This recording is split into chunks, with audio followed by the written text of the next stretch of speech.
ஒரு 10,000 ரூபாய் சம்பாதிக்கிற நபரோட வாழ்க்கையில எவ்வளவு பணம் சேர்க்க முடியும்னு நினைக்கிறீங்க? 1 கோடி, 2 கோடி, ஏன் 5 கோடியா? ஆனா இன்ஃப்ளேஷனை கணக்கு பண்ணா இதோட மதிப்பு 1 கோடி ரூபாவா கூட இருக்காது அந்த சமயத்துல.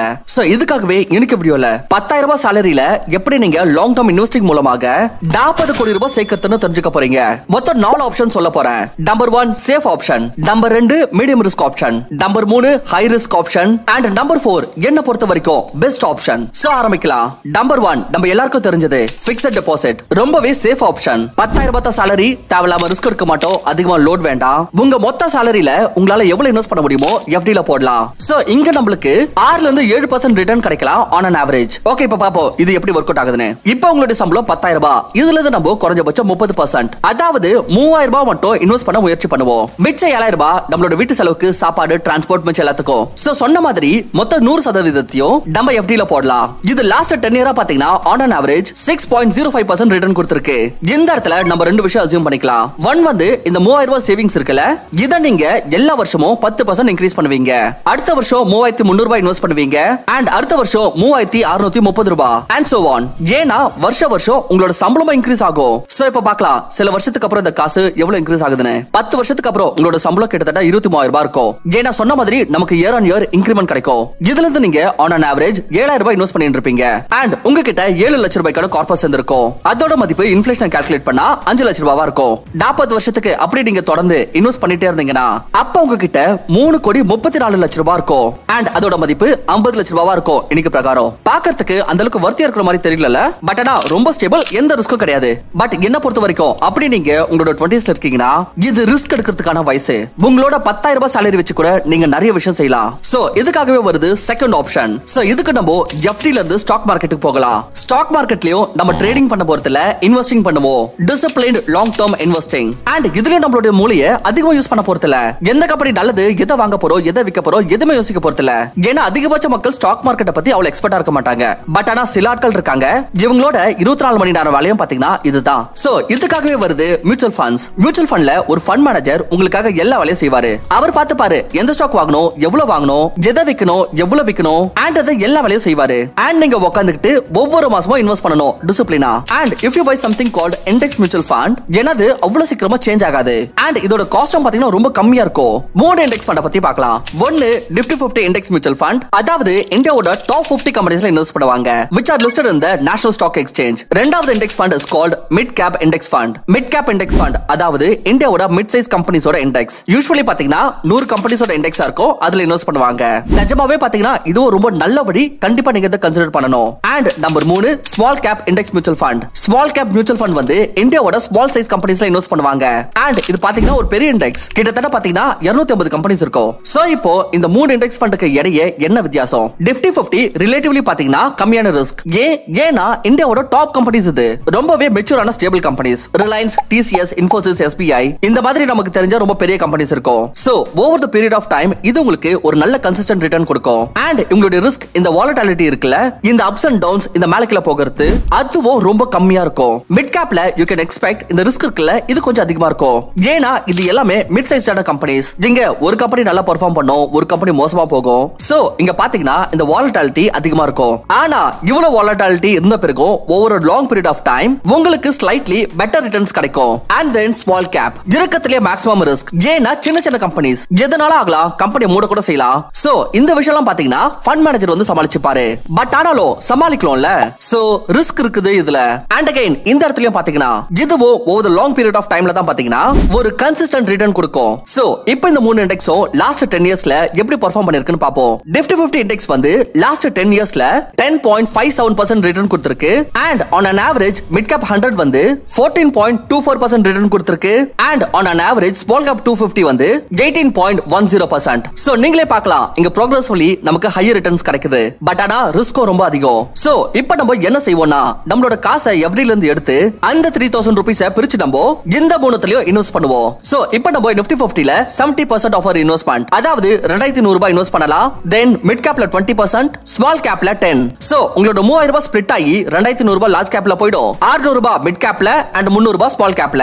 இந்த இடத்துலயும் நம்ம அதே சேம் பிரின்சிபல் ஃபாலோ பண்ண போறோம். ஒவ்வொரு வருஷமும் நம்ம இன்வெஸ்ட் பண்ற அமௌண்ட்டை 10% இன்க்ரீஸ் பண்ண போறோம் அண்ட் அதன் கூடவே இன்ஃப்ளேஷன் ரேட்டையும் ஆன் an average 5% கன்சிடர் பண்ணிக்கலாம். சோ இப்போ பார்க்கலாம் 10 20 30 40 வருஷத்துக்கு பிறகு இந்த அமௌண்ட் எந்த அளவுக்கு இன்க்ரீஸ் ஆகுதுன்னு. பட் அதுக்கு முன்னாடி ஃப்ரெண்ட்ஸ், அப்படி நீங்களும் இந்த மாதிரி ஒரு நல்ல மியூச்சுவல் ஃபண்ட் ஸ்டாக்க பத்தி இன்வெஸ்ட் பண்ணனும்னா அதுக்கு ஃபர்ஸ்ட் உங்ககிட்ட ஒரு நல்ல டிமேட் அக்கவுண்ட் இருக்கணும். இப்போ டிமேட் அக்கவுண்ட் ஓபன் பண்றப்போ என்ன பிரச்சனை ஆகும்னு பாத்தீங்கன்னா, நம்ம வந்து வருஷம் ஏஎம்சி சார்ஜஸ் பே பண்ண வேண்டியது இருக்கும். அண்ட் இது இல்லாம நம்மளோட இன்வெஸ்டிங் அண்ட் ட்ரேடிங் மீது புரோக்கரேஜ் தர வேண்டியதாகும். பட் அதுவே நீங்க எம் ஸ்டாக்ல அக்கவுண்ட் ஓபன் பண்றதுனால நீங்க புரோக்கரேஜ் சார்ஜஸ் ஜீரோ ஆக்கிரலாம். எல்லா செக்மெண்ட்ஸ்லயும் intraday, delivery, F and O, mutual funds, IPOs and etcetera இது எல்லாத்திலும் நீங்க புரோக்கரேஜ் தராமலே இன்வெஸ்டிங் அண்ட் ட்ரேடிங் பண்ணலாம். And the zero brokerage for life across all products இதுக்கான பயன் கிடைக்குது வெறும் 999 பிளான்ல. அப்படி நீங்க ஃப்ரீயா நீங்க அக்கவுண்ட் ஓபன் பண்ணீங்கன்னா அப்ப ஜீரோ brokerage உங்களுக்கு வெறும் டெலிவரி, மியூச்சுவல் ஃபண்ட் அண்ட் ஐபிஓல மட்டும் தான் கிடைக்கும். ஒருவேளை இன்ட்ராடே, எஃப்ஓ எல்லாம் பண்ணீங்கன்னா ஃபிளாட் brokerage தரணும். அண்ட் இது இல்லாம அடிஷனல் 999 ஒன் டைம் பேமெண்ட் பண்ணி நீங்க லைஃப் டைம்க்கு ஏஎம்சி சார்ஜஸ்ல இருந்து விடை பெறலாம். எம்ஸ்டாக் உடன் உங்களுக்கு one of the lowest interest rate, அதாவது 6.99% ல இருந்து உங்களுக்கு மார்ஜின் ட்ரேடிங் ஃபெசிலிட்டி கிடைக்குது. கடந்த 2 வருஷத்துல எம்ஸ்டாக் வந்து 15 லட்சம் யூசர்ஸ் உடைய 145 கோடி ரூபாய் brokerage வந்து சேமிச்சிருக்காங்க. எம்ஸ்டாக் ஆப்க்கு வந்து 4 ஸ்டார் ரேட்டிங் இருக்கு. நீங்க அதை எப்படி ட்ரஸ்ட் பண்ணலாம்னு பாத்தீங்கன்னா, எம்ஸ்டாக் வந்து மிரர் அசெட் மூலமாக பேக்டா இருக்கு. மிரர் அசெட் வந்து இது ஒரு ரொம்ப பெரிய ஃபண்ட் ஹவுஸ். சோ நீங்க இத கண்டிப்பா ட்ரஸ்ட் பண்ணலாம். சோ ஃப்ரெண்ட்ஸ், எதுக்கு வெயிட் பண்ணனும்? டிஸ்கிரிப்ஷன் பின் கமெண்ட்ல எம்ஸ்டாக்கோட லிங்க் கொடுத்திருக்கேன். கிளிக் பண்ணி மொபைல் நம்பரை டைப் பண்ணுங்க. கூடவே ஆதார் அண்ட் பான் கார்டை ஹேண்டியா வச்சுக்கோங்க. 5 நிமிஷத்திலேயே உங்களோட டிமேட் அக்கவுண்ட் ஓபன் பண்ணிடலாம். Back to the topic. 10 இயர்ஸ்க்கு அப்புறம் உங்களோட கார்பஸ் ஆயிருக்கும் 10 லட்சம் ரூபாய். அண்ட் அதோட வேல்யூ இன்னைக்கு டேட்டுக்கு பாத்தீங்கன்னா 6 லட்சம் ரூபாவா இருக்கும். இதே நம்ம எஃப்டி கூட கம்பேர் பண்ணா இந்த அமௌண்ட் 7 லட்சம் ரூபாய் இருந்துச்சு. அண்ட் இன்ஃப்ளேஷனுக்கு அப்புறம் 5 லட்சம் ரூபாய் இருந்துச்சு. இப்போ உங்களுக்கு தோணலாம், அட என்னடா இதுல அவ்வளவு பெரிய டிஃபரன்ஸ் இல்லன்னு. பட் நம்ம இதுக்கான டைம் கொடுக்கறப்ப தான் இதோடைய உண்மையான டிஃபரன்ஸ் நமக்கு தெரியும். 20 வருஷத்துல நீங்க ஆல்ரெடி 63 lakhsக்கு போயிருப்பீங்க. அண்ட் அதோட வேல்யூ 24 lakhs இருக்கும். 30 வருஷத்துல உங்ககிட்ட 3 கோடி ரூபாய் இருக்கும். எஃப்டில 30 வருஷத்துக்கு அப்புறம் இதே நம்பர் 1 கோடி ரூபாய் இருந்துச்சு. அண்ட் அந்த 3 கோடி ரூபாயோட வேல்யூ இன்னைக்கு டேட்டுக்கு 70 லட்சம் ரூபாய். அண்ட் 40 வருஷத்துக்கு அப்புறம் உங்ககிட்ட 14 கோடி ரூபாய் இருக்கும். அண்ட் அதோட வேல்யூ இன்னைக்கு டேட்டுக்கு 2 கோடி ரூபாவா இருக்கும். So this is the power of taking risk. But இந்த இடத்துல நம்ம ரிஸ்க மிட்டிகேட் பண்றதுக்காக லாங் பீரியட் டைம் வந்து யூஸ் பண்ணிருக்கோம். எந்த அளவுக்கு அதிகமான டைம் கொடுக்குறீங்களோ இன்வெஸ்ட்மென்ட்க்கு அந்த அளவுக்கு உங்களுக்கு கன்சிஸ்டன்ட் ரிட்டர்ன் கொடுக்கும். இதுக்கு அடுத்தது வருது ஆப்ஷன் 3, ஹை ரிஸ்க். சோ இந்த இடத்துல நம்ம ஸ்மால் கேப் ரொம்ப நல்லா தெரியுது. இது கன்சிஸ்டன்ட்டா over the long period of டைம்ல பாத்தீங்கன்னா ஒரு ரொம்பவே நல்ல ரிட்டர்ன் கொடுத்திருக்குன்னு. சோ இந்த இடத்துல நம்ம அஸ்யூம் பண்ணிக்கலாம் இதே return more or less replicate ஆக போகுதுன்னு. பிகாஸ் இந்த இடத்துல பாத்தீங்கன்னா நம்ம ஒரு லாங் கேம் விளையாடுறோம், டிசிப்ளின் கேம் விளையாடுறோம். So we are ready to take the risk. So உங்களோட 10,000 ரூபாய் salary வச்சு உங்களுடைய மியூச்சுவல் ஃபண்ட் ஜர்னியை ஆரம்பிச்சு ஒரு போர்ட்ஃபோலியோ உருவாக்கலாம். பட் ஆனா இது ரிஸ்கியா இருக்க போகுது. சோ இங்க என்னன்னா நீங்க 10% நிஃப்டி 50ல போட போறீங்க, 20% மிட் கேப்ல வச்சுக்கலாம் அண்ட் 70% ஸ்மால் கேப்ல போடுறோம். ஃப்ரெண்ட்ஸ், இங்க ஒரு டிஸ்க்ளைமர். இந்த வீடியோல சொல்ற விஷயம் என்னோட ரெக்கமெண்டேஷன் கிடையாது. எந்த ஒரு இன்வெஸ்ட்மென்ட் பண்றதுக்கு முன்னாடி உங்களுடைய ஓன் ரிசர்ச் பண்ணணும். Because investment R subject to market risk. But honestly speaking, அப்படி நீங்க உங்களோட 20வது வயசுல இருக்கீங்கன்னா அண்ட் இப்போ ஒரு 10,000 ரூபாய் சாலரியில இருந்து ஸ்டார்ட் பண்றீங்கன்னா அப்ப நீங்க இத செய்யலாம். பிகாஸ் இந்த ஏஜ்ல பாத்தீங்கன்னா உங்களுக்கு அந்த ரிஸ்க் டேக்கிங் எபிலிட்டி இருக்கும். இன் கேஸ் அப்படி விஷயம் வந்து மோசமா போச்சுன்னா உங்களுக்கு ரெக்கவர் பண்றதுக்கு டைம் இருக்கும். பட் அதுவே உங்களோட 30ஸ்க்கு வர்றப்போ இந்த போர்ட்ஃபோலியோ மிக்ஸ் வந்து கண்டிப்பா சேஞ்ச் ஆகணும். பட் ஃபார் தி எக்ஸ்பெரிமெண்ட் நம்ம இந்த போர்ட்ஃபோலியோ வந்து சேமா இருக்க போது நினைச்சுக்கலாம். நீங்க 300 ரூபாய் மாசம் நிஃப்டி 50ல போடுறீங்க, 600 ரூபாய் மிட் கேப்ல அண்ட் 2100 ரூபாய் நீங்க ஸ்மால் கேப்ல போடுறீங்க. இப்ப பார்க்கலாம் என்ன ஆகுதுன்னு. உங்ககிட்ட 10 வருஷத்துக்கு அப்புறம் 13 லட்சம் ரூபாய் சேர்ந்திருக்கும். அதோட வேல்யூ இன்னைக்கு டேட்டுக்கு 8 லட்சம் ரூபாய். பட் இங்க பாத்தீங்கன்னா முன்னாடிக்கு கம்பேர் பண்றப்போ அவ்வளவு பெரிய டிஃபரன்ஸ் இல்ல. பட் ஓகே, ஆனா இப்ப பாருங்க, வெறும் 20 வருஷத்துல பாத்தீங்கன்னா நீங்க 1 கோடி ரூபாய் ஹிட் பண்ணிட்டீங்க. அதுவும் 10,000 ரூபாய் salary வச்சு. அண்ட் அதோட வேல்யூ 40 லட்சம் ரூபாய் இருக்கும். எனக்கு இருக்கிற காசுக்கு மதிப்புக்கு கம்பேர் பண்ணா 30 வருஷத்துல நீங்க 6 crores 70 lakhsல இருப்பீங்க. அதோட மதிப்பு 1.5 கோடி ரூபாய் இருக்கும். அண்ட் 40 இயர்ஸ்ல உங்ககிட்ட 40 crore rupees இருக்கும். அண்ட் அதோட மதிப்பு 5.5 கோடி ரூபாய். ஃப்ரெண்ட்ஸ், இதுதான் பாத்தீங்கன்னா கம்பெனியோட பவரே. சோ இங்க நீங்க ஒரு 10 வருஷத்துக்கு கம்பேர் பண்ணீங்கன்னா எஃப்டி சேம் 10,000 ரூபாய் சம்பளத்துல உங்களுக்கு 7 லட்சம் ரூபாய் கொடுத்திருக்கோம். ஒரு ஸ்டாக் மார்க்கெட்டோட ஸ்லைட்லி ரிஸ்கி ப்ரொஃபைல் வந்து உங்களுக்கு 10 லட்சம் ரூபாய் கொடுத்திருக்கோம். அண்ட் ஒரு அதிகமா ரிஸ்க் உள்ள ஸ்டாக் மார்க்கெட் ப்ரொஃபைல் வந்து உங்களுக்கு 13 லட்சம் ரூபாய் கொடுத்திருக்கோம். பாத்தீங்கன்னா இங்க அவ்வளவு பெரிய டிஃபரன்ஸ் இல்ல. பட் அப்படியே நீங்க இங்க ஒரு இன்னொரு டிக்கெட் ஆட் பண்ணீங்கன்னா இங்க விஷயமே மாறிடுது. எஃப்டி உங்களுக்கு 30 வருஷத்துக்கு அப்புறமா தான் 1 கோடி ரூபாய் கொடுக்கும். அண்ட் அதோட வேல்யூ இன்னைக்கு கம்பேர் பண்ணா இன்னும் கம்மியா இருக்க போகுது. அதுவே ஸ்டாக் மார்க்கெட்டோட early plan வந்து ஒரு 20-25 இயர்ஸ்ல உங்களுக்கு 1 கோடி ரூபாய் கொடுக்கும். அண்ட் இதோட வேல்யூ ஆஃப் கோர்ஸ் கண்டிப்பா பெட்டரா இருக்கும். அண்ட் லாஸ்டா பார்த்த இந்த அக்ரெசிவ் பிளான் வந்து உங்களுக்கு உங்களை 20 வருஷத்துக்குள்ளவே கோடீஸ்வரன் ஆக்கிடும். அண்ட் இதோட வேல்யூ பாத்தீங்கன்னா கண்டிப்பா பெஸ்டா இருக்கும். பிகாஸ் early phaseல நமக்கு கிடைச்சிருது.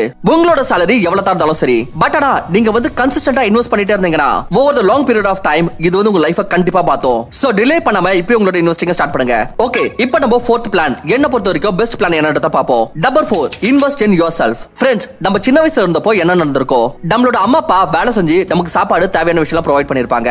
இப்போ அவங்க நம்ம நல்லா படிக்கணும்னு காலேஜுக்கு இன்வெஸ்ட் பண்ண காசு பாத்தீங்கன்னா அதுதான் பாத்தீங்கன்னா இப்ப நமக்கு லைஃப் லாங் கிடைக்குது பாத்தீங்களா இன்கம். அதுக்கான இன்வெஸ்ட்மெண்ட். இப்ப நீங்க உங்களோட 20s 30s இல்ல 40s இருந்தாலும் சரி நீங்க என்ன ஜாப் செய்றீங்களோ அதை செஞ்சுக்கிட்டே இருங்க.